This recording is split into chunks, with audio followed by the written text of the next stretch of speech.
Halo, kembali lagi dengan saya Riza di channel Megatama Group. Pada kesempatan ini kita akan membahas tentang fase-fase dari sebuah bisnis konveksi tas ya. Jadi ini bukan aja untuk sebuah bisnis konveksi tas, cuman ini bisa dimanfaatkan kepada untuk bisnis-bisnis lain juga ya. Tapi kami akan membahas fokus kepada bisnis konveksi tas ya.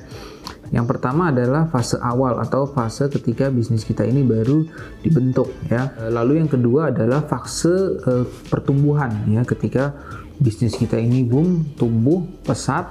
Lalu yang ketiga adalah fase di mana bisnis kita ini mengalami stagnasi hingga decline. Nah, saya akan membahas satu persatu ketiga fase ini, dan nanti di akhirnya adalah saya akan memberikan saran bagaimana caranya supaya bisnis kita ini tidak mengalami decline, karena memang decline ini adalah sebuah keniscayaan. Kita tidak dapat mengingkari, hanya kita bisa memiliki solusi untuk supaya tidak terjadi decline di dalam bisnis kita hingga bisnis kita terus tumbuh ya.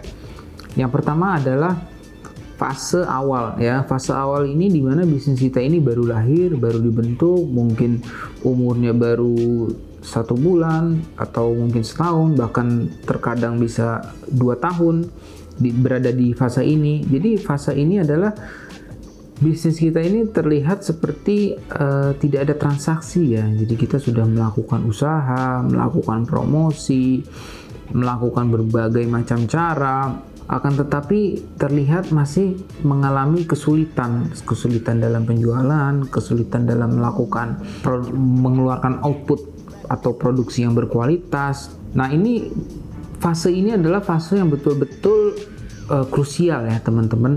Jadi di fase ini kalian harus betul-betul perbaiki kualitas, harus betul-betul meriset terus dari cara marketingnya, menemukan klien yang memang betul-betul sesuai dengan kemampuan Anda ya. Ini harus betul-betul kalian lakukan riset terus-menerus, jangan putus asa. Lalu harus dilakukan juga dengan cepat ya. Karena ketika kalian melakukan usaha ini, kalian harus melakukan juga dengan cepat. Karena apa? Karena kalian kalau terlambat bisa ditinggal dengan kompetitor kalian ya. Setelah fase ke-1, kalian akan menemukan namanya inflection point ya. Inflection point adalah titik di mana perpindahan antara fase 1 dan fase tumbuh ya.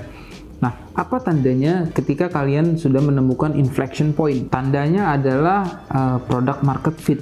Apa yang dimaksud dengan product market fit? Product market fit adalah di mana produk yang kalian hasilkan dengan kebutuhan atau klien kalian ini nyambung ya, sesuai dari kualitasnya, dari timingnya, dari harganya, ini klop, fit ya. Nah, ini yang kalian harus betul-betul usahakan. Yang tadi saya bilang, kalian harus betul-betul mencoba meriset berbagai macam cara, formula, sistem terhadap karyawan kalian, cara marketing kalian, cara menggait kalian, cara mengenal klien kalian ya.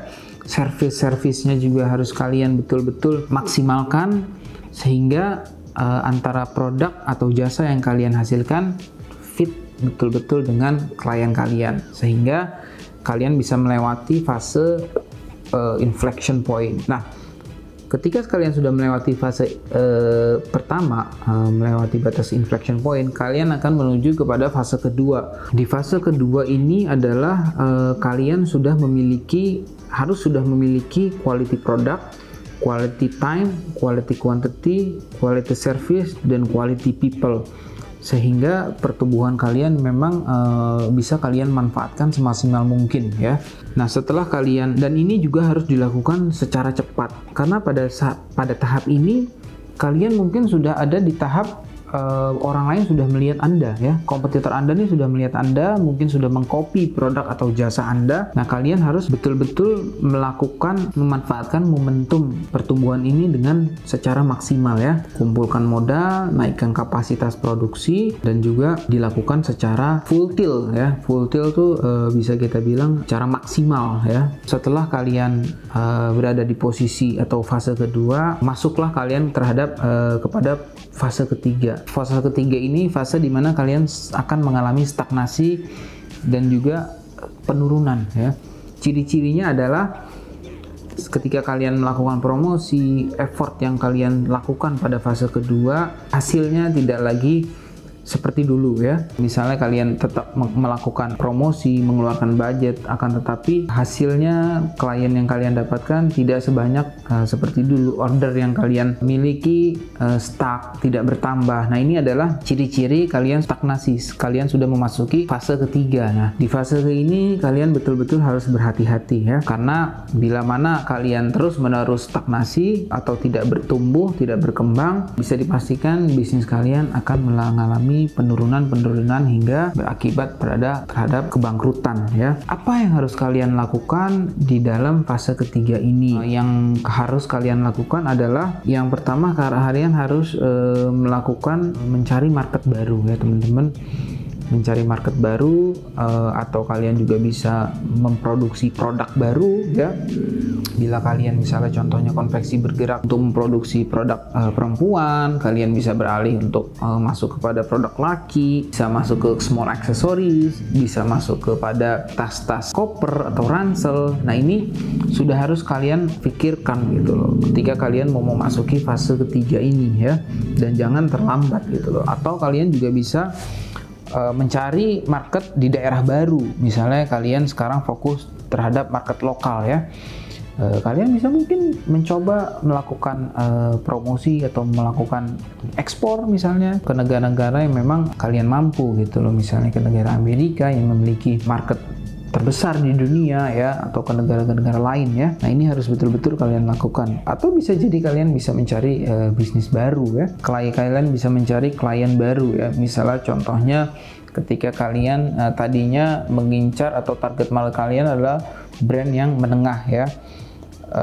Lalu kalian mungkin bisa mencari brand yang betul-betul brand besar gitu loh, sehingga kapasitasnya produksi kalian ini aman gitu loh untuk melayani klien-klien yang lebih besar gitu. Sehingga ketika kalian sudah berada di fase ketiga ini, kalian akan aman dan bisa naik terus. Terima kasih sudah menonton video ini. Silahkan komen di bawah bila ada pertanyaan ya. Jangan lupa subscribe bila bermanfaat untuk teman-teman. Oke, sampai ketemu pada video berikutnya.